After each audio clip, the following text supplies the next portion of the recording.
മലയാള cinema നടനും തിരക്കഥാകൃത്തും സംവിധായകനുമായ ശ്രീനിവാസൻ അന്തരിച്ചു. 69 വയസ്സായിരുന്നു.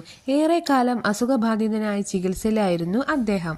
മലയാള ചലച്ചിത്ര ലോകത്ത് 4 പതിറ്റാണ്ടുകളിലേറെയായി സജീവമായിരുന്ന ശ്രീനിവാസൻ സാമൂഹിക വിഷയങ്ങൾ നർമ്മത്തിൽ ചാലിച്ച് അവതരിപ്പിക്കുന്നതിലൂടെ ശ്രദ്ധേയനാണ്.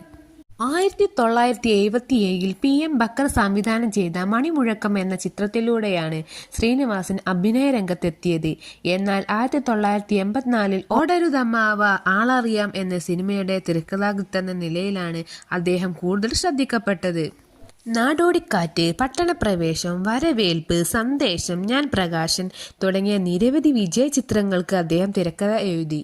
വടക്കുനോക്കി യന്ത്രം, ചിന്താവിഷ്ടയായ ശ്യാമള തുടങ്ങിയ നിരൂപക പ്രശംസ നേടിയ സിനിമകൾ അദ്ദേഹം സംവിധാനം ചെയ്തു. 200-ലധികം ചിത്രങ്ങളിൽ അഭിനയിച്ചിട്ടുള്ള അദ്ദേഹം സാധാരണക്കാരനായ കഥാപാത്രങ്ങളെ അവിസ്മരണീയമാക്കി.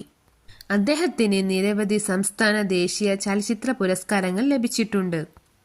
സന്ദേശം, മഴയെത്തും മുമ്പേ എന്നീ ചിത്രങ്ങൾക്ക് മികച്ച തിരക്കഥയ്ക്കുള്ള കേരളീയ സംസ്ഥാന ചലച്ചിത്ര പുരസ്കാരം ലഭിച്ചു. ചിന്താവിഷ്ടയായ ശ്യാമള എന്ന ചിത്രത്തിന് സാമൂഹിക പ്രസക്തിയുള്ള മികച്ച ചിത്രത്തിനുള്ള ദേശീയ ചലച്ചിത്ര പുരസ്കാരം ലഭിച്ചു.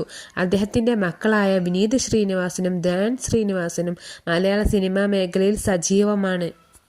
ശ്രീനിവാസന്റെ വിയോഗം മലയാള ചലച്ചിത്ര ലോകത്തിന് വലിയ നഷ്ടം തന്നെയാണ്. Thank you for watching.